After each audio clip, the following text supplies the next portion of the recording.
Hi guys! Tara magluto ng pasta sardines. Masarap na, mura pa.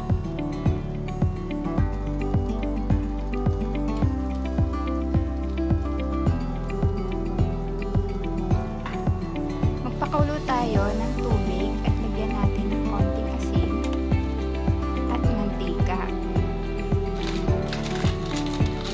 Pag kumulo na, ilagay na natin ang pasta. Gayahin lang natin yung cooking time niya na nakalagay sa packaging sa likod. Kasi may mga pasta na iba-iba yung cooking time niya. Depende siguro. After nun, init lang ako ng kawali at naglagay ng konting mantika. Igisa lang natin yung bawang, sibuyas at yung sardinas.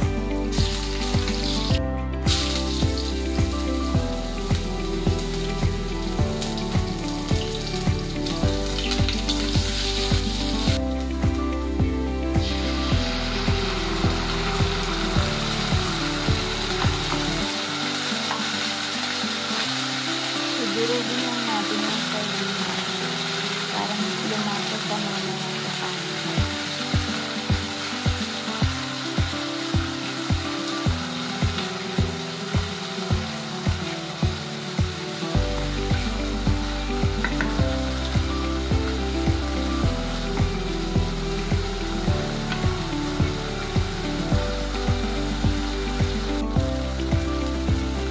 After nyan, ilalagay na natin yung spinach na hiniwa natin.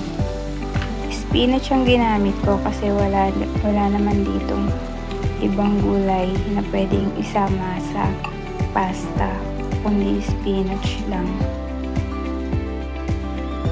Pero kung nasa Pilipinas kayo, pwede nyong gamitan ng alokbate. Mas masustansya yun. Next, nilagyan ko siya ng kaunting tubig. At hinalo-halo. Hintayin lang natin na maluto ng kaunti yung gulay. After, lagyan na natin ng mga seasoning like basil powder, paminta, asin, at halu-haluin lang natin hanggang sa kumulo siya ng kaunti.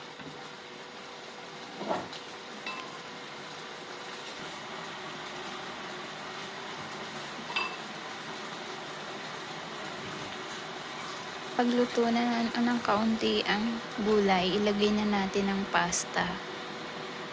Diyan, papatay na natin yung apoy para hindi ma-overcook yung pasta. At halu-haluin na lang natin para mag-combine yung pasta sa sardines.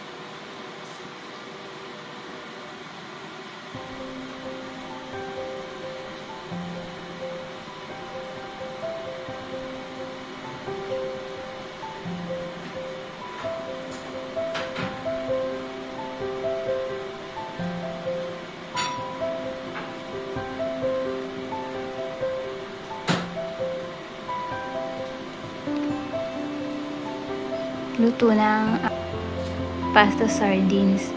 Pwede na natin siyang kainin habang mainit pa. Pwede nyo rin siyang haluan ng cheese. Mas masarap siya kung may cheese. At yun lang. Salamat sa pananood.